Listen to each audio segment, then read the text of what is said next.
Hello all, welcome to பிரியாஸ் கிட்டி vlogs. இந்த வீடியோவில் நான் உங்களுக்கு ஹீமோக்ளோபின் அளவை அதிகரிக்கிறதுக்காக ஈரல் மற்றும் சுவரொட்டி சேர்த்து செய்கிற ஒரு ரெசிபி ஷேர் பண்ணுறேன். நாங்கள் ரெகுலராக மட்டன் வாங்குகிற ஷாப்பில் இருந்து ஈரலும் சுவரொட்டியும் ஹஸ்பண்ட் இந்த மாதிரி கட் பண்ணியே வாங்கிட்டு வந்துட்டார். நான் ஒரு பெரிய வெங்காயமும் ஒரு கொத்து கருவேப்பிலையும் கட் பண்ணி எடுத்துட்டேன். கடாயில் எண்ணெய் காஞ்சதும் கடுகு போட்டுட்டு வெங்காயம் கருவேப்பிலை எல்லாத்தையும் சேர்த்து நல்லா வதக்கியாச்சு.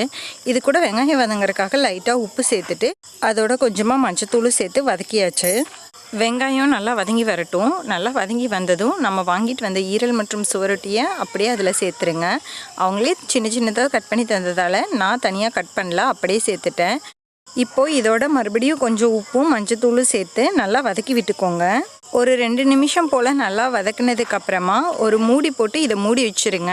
நீங்கள் இதில் தண்ணி எதுவுமே சேர்க்க வேணாம். அதுவே இதிலேருந்து எவ்வளோ தண்ணி விடுதுன்னு பாருங்கள். நான் எந்த தண்ணியுமே சேர்க்கலை.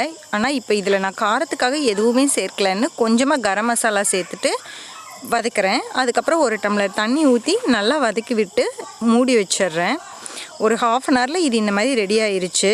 இதை அப்படியே ஒயிட் ரைஸோடு வச்சு சாப்பிட வேண்டியது தான். இந்த ரெசிபி உங்களுக்கு யூஸ்ஃபுல்லாக இருக்குன்னு நம்புகிறேன். மறக்காமல் வீடியோவை லைக் பண்ணிவிட்டு வீடியோ பற்றின கருத்துக்களை கமெண்ட் பண்ணிடுங்க. அப்படியே நம்ம சேனலையும் சப்ஸ்கிரைப் பண்ணி வச்சுக்கோங்க. தேங்க்யூ.